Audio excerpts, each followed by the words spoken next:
ये इतना तो फर्क नहीं हो सकता ना कि कल तक विलक्षण सपूत इंदिरा गांधी और आज वो देशभक्त भी नहीं रहे। यही मैं कह रहा हूं, दिक्कत यही पर है। वीर सावरकर को जहां लगेगा हम गाली देंगे, जहां लगेगा वीर सावरकर को इंदिरा जी ने कहा था। मेरे साथ डबल ढोलकी वाला खेल मत कीजिए। मैं सीधी से सपाट, इस प्रोग्राम का नाम दो टूका है, डबल ढोलकी मत बनिए मेरे साथ। मैं राहुल गांधी पे अभी डिबेट ही नहीं कर रहा हूं। राहुल गांधी के मैंने बयान सुनवाने शुरू किए तो फिर किशोर तिवारी जी के लिए मुश्किल हो जाए। शर्म आती है मुझे आप लोगों के बयानों पर। चुनाव से इतर भी देखा करिए, स्वतंत्रता सेनानियों को चुनाव से इतर देखना शुरू कीजिए। संविधान आप मत मुझे सिखाइए, ठीक है? लाल किताब पढ़ने से किसी को संविधान नहीं आ जाएगी। और अभी मुक्तेश्वरानंद जी ने अभी ये भी कहा था कि 56-57 मुस्लिम देश हैं, जो मुस्लिम हैं भारत में क्यों रह रहे हैं, उनको जो है मुस्लिम देशों में चले जाना चाहिए। मुझे लगता है अभी मुक्तेश्वरानंद जी की सारी बातें अगर हम मानना चाहें तो बिल्कुल स्वागत है सबका। आप लोग इसमें पहल कीजिए, हम लोग आपके साथ खड़े होंगे। हम भी बीजेपी। जय श्री राम दोस्तों। कांग्रेस पार्टी वीर सावरकर को लेकर राजनीति करती रही है। राहुल गांधी भी वीर सावरकर को लेकर झूठ बोलते रहे हैं और अपनी राजनीति के लिए उनका अपमान करते रहे हैं। इसी पे जोरदार डिबेट, जिसमें अशोक श्रीवास्तव ने पूरे विपक्ष की लगा दी क्लास। आइए देखते हैं जोरदार डिबेट। आपने कहा दो हिस्सों में वीर सावरकर की जिंदगी है, ठीक है ना, दो हिस्सों में। तो क्या आज की कांग्रेस को, वे आपने इंदिरा गांधी का जिक्र किया ना, इंदिरा गांधी ने तो भारत का विलक्षण सपूत कहा था। तो जिन व्यक्ति को, जिन स्वतंत्रता सेनानी को इंदिरा गांधी विलक्षण सपूत कह रही हैं, वो इंदिरा गांधी कांग्रेस की नेता थी ना। आज कांग्रेस के नेता तारिक अनवर जैसे लोग कह रहे हैं उनको देशभक्त कहना गलत है। मैं आपसे पूछ रहा हूं कि एक विलक्षण सपूत और एक देशभक्त भी नहीं मानोगे तो ये जो अंतर है, क्या वीर सावरकर, क्या इतना अंतर है कि वो देशभक्त भी नहीं रहे उसके बाद, और कांग्रेस के नेता और कांग्रेस, या तो सवाल है कि उनकी जिंदगी दो हिस्सों में हो सकती है। क्या कांग्रेस आज इतनी दो हिस्सों में बट गई है कि आज वीर सावरकर जैसे व्यक्ति को आप स्वतंत्र देशभक्त मानने के लिए तैयार नहीं है? कांग्रेस का यह पतन है, वीर सावरकर का पतन नहीं है। नहीं, देखिए कई घटनाएं घटी हैं वहां। कई घटनाएं क्या? नहीं, कई घटनाएं, एक मिनट, कई घटनाएं। मैं सीधा सा पूछ रहा हूं, क्या वीर सावरकर देशभक्त नहीं थे? क्या उनको देशभक्त कहना गलत है जो तारिक अनवर ने कहा? वीर सावरकर देशभक्त भी थे, वो तथ्य तो इंदिरा गांधी का वो भी सही है। तो 1910 के संदर्भ में नहीं देखे, लेकिन एक व्यक्ति सुनिए ना, एक व्यक्ति ना ना ना सुनिए, तो फिर उसके बाद एक मिनट रुकिए। मैं राहुल गांधी पे अभी डिबेट ही नहीं कर रहा हूं। राहुल गांधी के मैंने बयान सुनवाने शुरू किए तो फिर किशोर तिवारी जी के लिए मुश्किल हो जाएगी। मैं राहुल गांधी के बयानों पे नहीं, बड़ी मुश्किल से किशोर तिवारी जी ने राहुल गांधी के मुंह पे ताला लगवाया, इसलिए मैं नहीं चाहता कि मैं उस विषय में अभी जाऊं। लेकिन अभी जो ताले खुले हैं उनके तो बात कर लेना। मैं फिर तो आपसे पूछ रहा हूं, क्या वो देशभक्त नहीं थे? और अगर देशभक्त उनको कहना गलत है जो तारिक अनवर ने कहा, तो सवाल यह है कि तारिक अनवर देशभक्त हैं या वीर सावरकर देशभक्त हैं? ये इतना तो फर्क नहीं हो सकता ना कि कल तक विलक्षण सपूत इंदिरा गांधी और आज वो देशभक्त भी नहीं रहे। ये जो इतना जो बदलाव है, एक और उनकी जिंदगी इतनी तो नहीं हो सकती वीर सावरकर की जिंदगी कि आज उनको देशभक्त भी ना उनको कहा जाए। तो इसका मतलब अगर कांग्रेस आज मान रही है कि देशभक्त भी नहीं है तो फिर ये किसका पतन है? कांग्रेस का पतन कहीं से नहीं है। सत्य होता है, सत्य है ये, ठीक है, ओके सत्य, ओके बहुत अच्छी बात है। रुकिए एक मिनट, बस राहुल लाल हो गया तो राहुल लाल जो कांग्रेस समर्थक, एक मिनट, हो गया राहुल लाल जो कांग्रेस के समर्थक हैं, उन्होंने इस बात की पुष्टि की है। उन्होंने कहा सत्य रहेगा। और सत्य क्या है? जो तारिक अनवर ने कहा कि वीर सावरकर को देशभक्त कहना, इंदिरा गांधी ने कहा, इंदिरा गांधी भूल जाइए ना। ये दोनों चीजें नहीं हो सकती। सुनिए, मेरे साथ डबल ढोलकी वाला खेल मत कीजिए। मैं सीधी से सपाट, इस प्रोग्राम का नाम दो टूका है, डबल ढोलकी मत बनिए मेरे साथ। इंदिरा गांधी के भी साथ खड़े रहेंगे और तारिक अनवर के भी साथ, दो डबल ढोलकी मत बनिए मेरे साथ। सीधी सपाट बात करिए। कि इसके पहले आप ही के हमनाम राशि और आपके नेता राहुल गांधी ने भी वीर सावरकर को कोट करते हुए एक बात लिख दी थी कि वीर सावरकर ने कहा था कि मैं बचपन में जो है मैंने देखा एक मेरे दोस्तों ने मिलकर एक मुस्लिम को पीट दिया, मैं बड़ा खुश हुआ। एक मिनट मेरी पूरी बात हो जाए।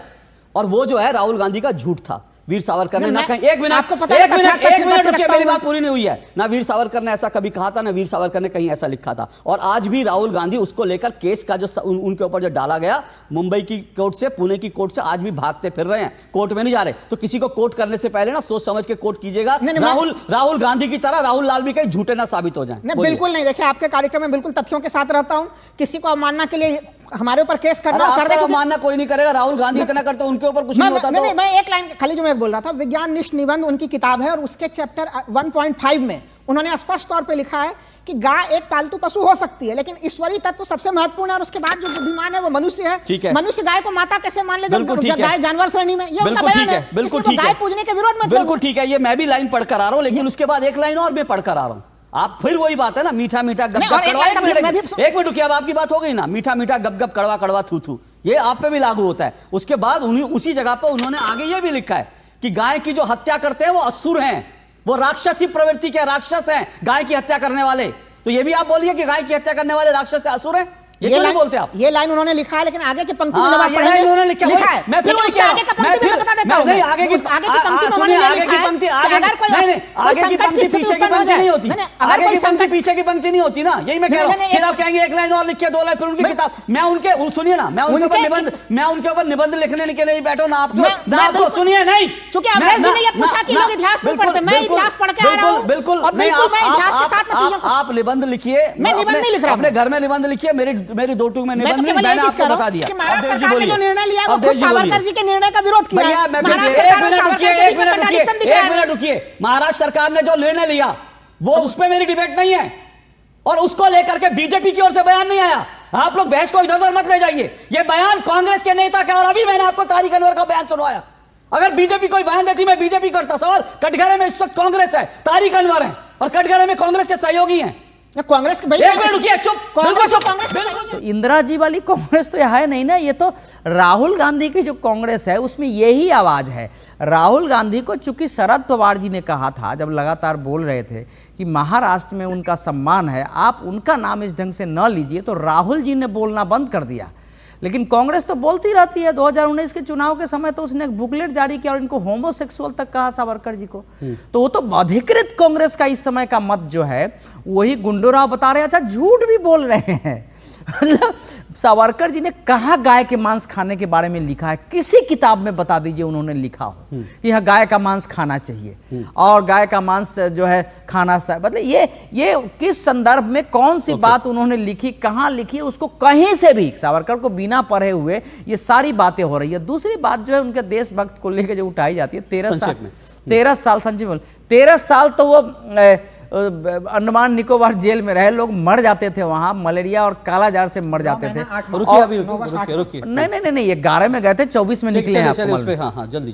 तो उसमें वो उन्होंने इतनी रचनाएं की, और वहां तो जो मुसलमान थे, जो धन परिवर्तित ईसाई हो गए थे, उन सबका शुद्धिकरण करके वापस लाया था। क्या क्या बड़े बड़े काम किए। और सावरकर देशभक्त नहीं है तो कौन देशभक्त? 2021, 2022, 2023 में लगातार नाना पटोले ने जब सावरकर की आलोचना की है, वो डेट वाइज में बता सकता हूं कि कांग्रेस का स्टैंड क्लियर है सावरकर पर।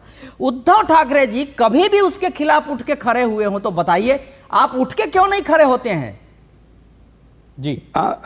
अरे ये फ्रेम से बाहर चला जाऊंगा, और उठ के अगर खड़ा हो जाऊंगा तो फ्रेम के बाहर हो जाऊंगा। तो अवधेश जी मैं बताता हूँ आपको। आप ऐसे मजाक करते रहिए किशोर जी, और कांग्रेस आपकी नीचे से धरती खींच खिसका देगा। अरे नहीं गोपाल अग्रवाल जी, आपका महाराष्ट्र में बिल्कुल जमने वाला नहीं है, क्योंकि लोग आगा गए। मैं एक बात बताता हूं, जी ही आपको उखाड़ देंगे। 2 दर्जन सीटें आएंगी आपको गोपाल जी। चलिए, चुनाव का विषय नहीं है। चुनाव में कौन जीते कौन हारे, ये आप लोग ना, मुझे दुख हो रहा है। सब लोग चुनाव की बात कर रहे हैं। चुनाव का विषय नहीं है मेरा, चुनाव का विषय नहीं है मेरा। इस देश के लिए वीर सावरकर चुनाव से बड़ा इशू होना चाहिए, और आप लोगों को चुनाव के अलावा कुछ सूझ नहीं रहा है। जिसको देखो वो चुनाव में उखाड़ देंगे, चुनाव में उखाड़ देंगे। कोई कह रहा है चुनाव में हम एकजुट रहेंगे। शर्म आती है मुझे आप लोगों के बयानों पर। चुनाव से इतर भी देखा करिए, स्वतंत्रता सेनानियों को चुनाव से इतर देखना शुरू कीजिए। देखिए, ये बहुत लॉन्ग टर्म गेम है कि अगर सावरकर जी या हिंदुत्व विचारा के लोगों को आप स्वतंत्रता सेनानी मान लेते हैं, अगर आप मान लेते हैं कि इनका कंट्रीब्यूशन है, अगर आप स्वीकार लेते हैं कि भारत विभाजन के विरुद्ध खड़े हुए थे, अगर ये मान लेते हैं कि सावरकर जी ने 2 राष्ट्र कहते हुए कहा कि हिंदू और मुसलमान सह अस्तित्व में रह सकते हैं, तो स्वतंत्रता आंदोलन में कांग्रेस का कंट्रीब्यूशन कमजोर हो जाता है, भारत विभाजन का दोष साबित हो जाता है। और एक पूरे जो भारत की अवधारणा है, इनके 2 राष्ट्र सिद्धांत से हुआ था। अब इनके 2 राष्ट्र सिद्धांत के कारण तो भारत विभाजन की स्थिति में सीरियस बात ही कर रहा हूं। शोर मत मचाइए। भारत की जो मूल अवधारणा है, जिसके आधार पर भारत उठ के खड़ा हो रहा है, उस पर सीधा चोट करो। नहीं तो ये उठ के खड़े हो गए तो फिर ये पॉलिटिक्स से लेकर दूसरी गाय को फडणवीस साहब ने कहा कि हम राज्य माता घोषित करेंगे। 28 सितंबर को जो शंकराचार्य जी हैं, अभिमुक्तेश्वर साहब, वो नागालैंड में ये करना चाहते थे, गौ महासभा, इजाजत नहीं दी गई। इनकी गाय जो है, या हमारी गाय है, हमारे लिए गाय सम्मानित है, मैं सम्मान करता हूं, माता है, तो क्या यहाँ माता है उत्तर प्रदेश, राजस्थान, महाराष्ट्र में, और जब हम नागालैंड पहुंचते हैं तो वहां पर काटने वाला पशु है? क्यों गौ महासभा की इजाजत नहीं दी गई? यूसीसी, भारत को एक करना, वन नेशन, भारत को एक करना। फिर जब गाय की बात आएगी तो नागालैंड अलग है, भारत का हिस्सा नहीं है। उत्तर प्रदेश में अलग नीति, नागालैंड में अलग सर, नीति। ठीक है, मैं आपके पास आऊंगा। आपने अभी मुक्तेश्वरानंद जी को याद किया, बड़ा अच्छा किया। मुझे लगता है अभी मुक्तेश्वरानंद जी ने जो कहा उसका पालन हम सबको करना चाहिए, और गाय का जो कार्यक्रम करना चाहते थे वो करना चाहिए, बीजेपी को मानना चाहिए। और अभी मुक्तेश्वरानंद जी ने अभी ये भी कहा था कि 56-57 मुस्लिम देश हैं, जो मुस्लिम हैं भारत में क्यों रह रहे हैं, उनको जो है मुस्लिम देशों में चले जाना चाहिए। मुझे लगता है अभी मुक्तेश्वरानंद जी की सारी बातें अगर हम मानना चाहें तो बिल्कुल स्वागत है सबका। आप लोग इसमें पहल कीजिए, हम लोग आपके साथ खड़े होंगे, हम भी बीजेपी पे दबाव डालेंगे अभी मुक्तेश्वरानंद जी की सभी बातों का अक्षरशः पालन किया जाए। उसके लिए सबसे पहले मैं खड़ा होऊंगा, मुझे लगता है अवधेश जी भी मेरे साथ होंगे, बाकी सब लोग भी साथ होंगे। एक मिनट रुकिए। जो अभी मुक्तेश्वरानंद जी ने कहा उनका जो संवैधानिक पक्ष जो संविधान सम्मत होगा, संविधान आप मत मुझे सिखाइए, ठीक है? लाल किताब पढ़ने से किसी को संविधान नहीं आ जाता। जो अभी मुक्तेश्वरानंद ने कहा वो संविधान के तहत जो नहीं कह रहे थे, जो उन्होंने कहा वो मैंने बता दिया। मैं तो कह रहा हूं उनकी बातें 100% मान लीजिए सब, क्या दिक्कत है? जिन्ना कट्टरपंथी नहीं थे, सावरकर कट्टरपंथी थे। 30 सेकंड। सेकुलर थे, ये बात तो आडवाणी साहब ने भी कही। मैंने आपकी राय पूछी सर, आडवाणी जी ने जो कहा मैंने आपकी राय पूछी। आप आडवाणी जी के साथ हैं, आप आडवाणी जी के साथ हैं, तो आडवाणी जी रथ यात्रा लेके गए, सही किया था। यही दिक्कत है। जिन्ना के मामले में आडवाणी जी सही थे, रथ यात्रा के मामले में और कार सेवकों को गोली चलाने के मामले में मुलायम सिंह सही थे। यही मैं कह रहा हूं, दिक्कत यही पर है। वीर सावरकर को जहां लगेगा हम गाली देंगे, जहां लगेगा वीर सावरकर को इंदिरा जी ने कहा था। अगर आडवाणी जी को मानना है, आडवाणी जी को मानना तो मानिए कार सेवा सही थी। आपके साथ दिक्कत यही है, आपके साथ दिक्कत ये, आप आडवाणी जी पे चले गए ना। मैंने सीधा सवाल पूछा, आडवाणी जी की एक बात सही लगेगी। अभी मुक्तेश्वरानंद शंकराचार्य जी ने कहा कि गाय को लेकर वो आपको बड़ी पसंद आई, लेकिन शंकराचार्य जी ने कहा कि 55-56 इस्लामी मुल्क के सारे मुसलमानों को वहां चले जाना चाहिए, वो आपको पसंद नहीं आ रही। तो अपने मन से पसंद और नापसंद करना बंद करिए। अगर आप किसी आइडियोलॉजी को मानते हैं, अगर आप किसी व्यक्ति को सही मानते हैं तो उसको पूर्णता से स्वीकार करना सीखिए, और नहीं तो फिर यह भी स्वीकार कीजिए कि आप लोग भी पूर्ण नहीं है, आप लोग भी इधर उधर दाएं बाएं करते हैं। इस बात को स्वीकार करना सीखिए। इस डिबेट को लेकर आपकी क्या राय है, हमें जरूर बताएं। हमारे साथ जुड़े रहने के लिए चैनल को लाइक एंड सब्सक्राइब करना ना भूलें। Thank you so much.